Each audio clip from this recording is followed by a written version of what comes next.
हिरण पूरे दिन घास खाने में लगा रहता है। घास को प्रोटीन में बदलने में ही लगा रहता है। दूसरी तरफ मांसाहारी लकड़बग्घे को जब तक भूख नहीं लगती बस आराम से पड़ा रहता है, क्योंकि उसे पता है कि उनके लिए प्रोटीन का इंतजाम करने के लिए हिरण जो लगा हुआ है। जब तक हिरण हैं, जंगल में खूंखार जानवर चैन से सोते हैं, पर हिरण जब कम होने लगते हैं तो ये भूखे खूंखार पशु नए जंगलों की तलाश करते हैं। हमारे पूर्वजों ने भी बड़ी मेहनत से सोना, चांदी, रत्न, ज्ञान, विज्ञान इकट्ठा किया था। क्या हुआ? बाहर से कुछ लकड़बग्घे आए और सब कुछ सफाचट कर गए। आज हम ऐतिहासिक पर्यटन के नाम पर उसी विध्वंस के अवशेष देखने जाते हैं। अफगानिस्तान लिया, पाकिस्तान लिया, बांग्लादेश लिया, कश्मीर लिया, केरल और बंगाल भी लगभग जा ही चुके हैं। भारत के लगभग सभी क्षेत्रों में लकड़बग्घा बहुल क्षेत्र बसते गए। उनकी नस्ल के शिकारी परजीवी गुणों का विकास भी जारी रहा।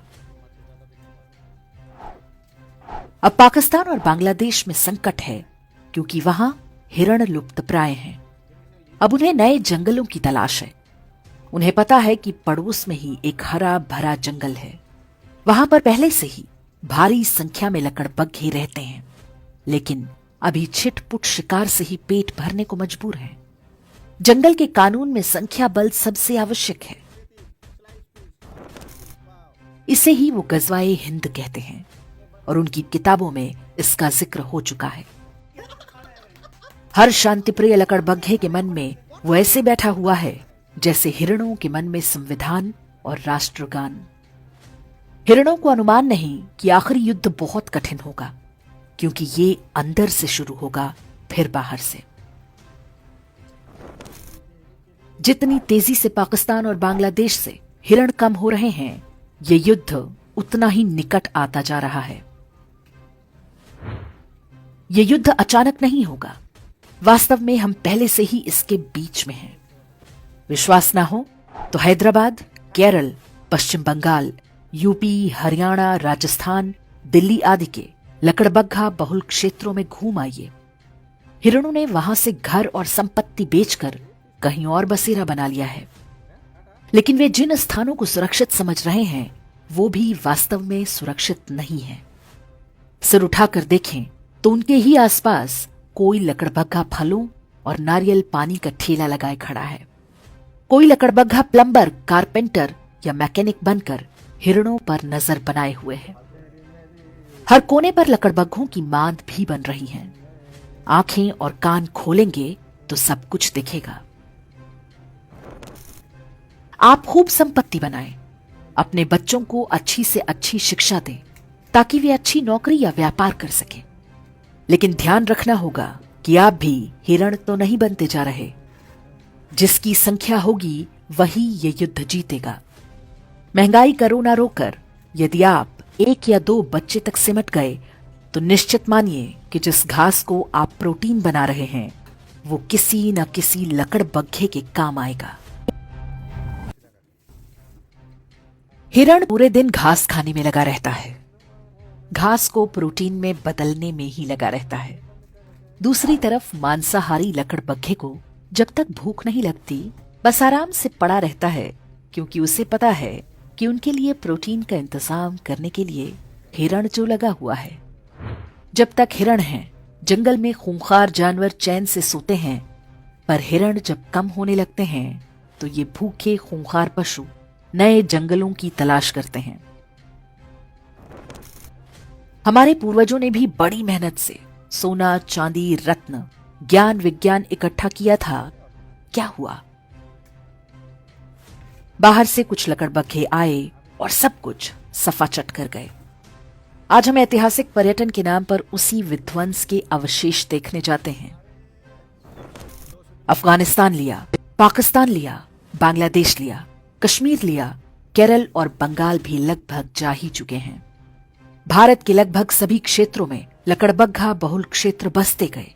उनकी नस्ल के शिकारी परजीवी गुणों का विकास भी जारी रहा।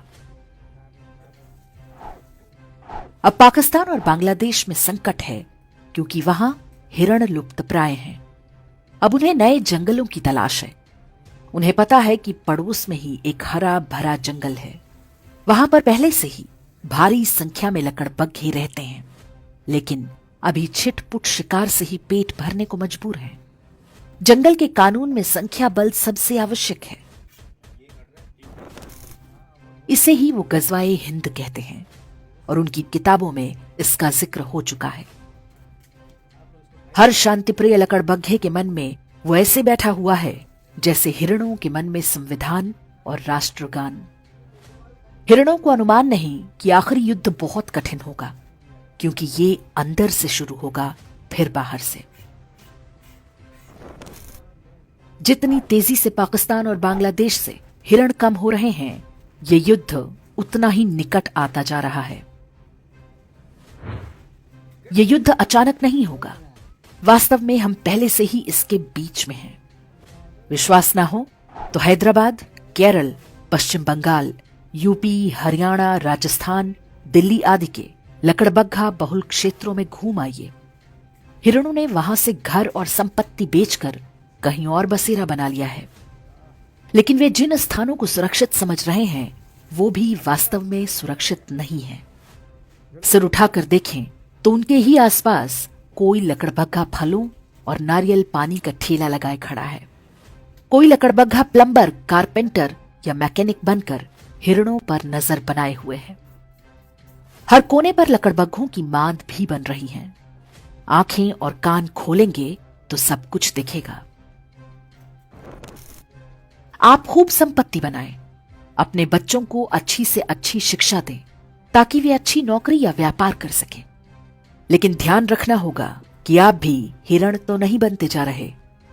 जिसकी संख्या होगी वही ये युद्ध जीतेगा। महंगाई करो ना रोकर यदि आप 1 या 2 बच्चे तक सिमट गए तो निश्चित मानिए कि जिस घास को आप प्रोटीन बना रहे हैं वो किसी न किसी लकड़बग्घे के काम आएगा। हिरण पूरे दिन घास खाने में लगा रहता है, घास को प्रोटीन में बदलने में ही लगा रहता है। दूसरी तरफ मांसाहारी लकड़बग्घे को जब तक भूख नहीं लगती बस आराम से पड़ा रहता है, क्योंकि उसे पता है कि उनके लिए प्रोटीन का इंतजाम करने के लिए हिरण जो लगा हुआ है। जब तक हिरण हैं, जंगल में खूंखार जानवर चैन से सोते हैं, पर हिरण जब कम होने लगते हैं तो ये भूखे खूंखार पशु नए जंगलों की तलाश करते हैं। हमारे पूर्वजों ने भी बड़ी मेहनत से सोना, चांदी, रत्न, ज्ञान, विज्ञान इकट्ठा किया था। क्या हुआ? बाहर से कुछ लकड़बग्घे आए और सब कुछ सफाचट कर गए। आज हम ऐतिहासिक पर्यटन के नाम पर उसी विध्वंस के अवशेष देखने जाते हैं। अफगानिस्तान